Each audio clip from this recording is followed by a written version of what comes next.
Heather Du Plessis-allan Drive. Weekdays from 4 on Newstalk ZB. I'll tell you what, rugby bosses can ignore us fans all they want. They can just write us off as a bunch of grumpy buggers if they want to. But they should be worried when Wayne Smith, the professor, says that he turned a game off in frustration at what he was watching. The game was the Highlanders force match in Perth last month. That was the one where the ref handed out 5 yellow cards.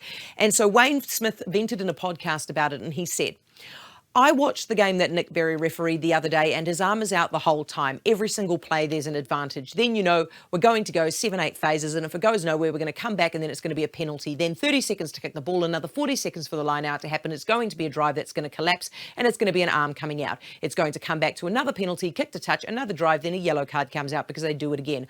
I turned off for the first time in my life at halftime. I actually put on a program on the lions in the Serengeti. I watched an animal documentary. Now, isn't he right? I mean, how many times have you felt like that? Isn't it frustrating to watch a game that's constantly stopping, going backwards, stopping, punishing? Take, for example, the game between the Crusaders and the Chiefs a couple of weekends back. This is the one I've been complaining about. Arguably the best game this Super Rugby season. And what do we remember about it? A knock-on that wasn't a knock-on because the TMO and the ref got it wrong and it robbed the Crusaders of a try. Everyone's got a different opinion about what's wrong with rugby. Is it the refs? Is it the rules? Is it the over-reliance on technology? Is it all three? Whatever it is now so bad that even one of the most gifted coaches of a generation is saying he cannot bear to watch the game that he loves. Now, isn't that a massive wake-up call?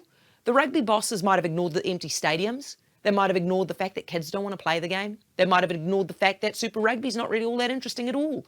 But they can't ignore Wayne Smith deciding to switch off and watch a documentary about lions. Heather Du Plessis-allan Drive. Weekdays from 4 on Newstalk ZB.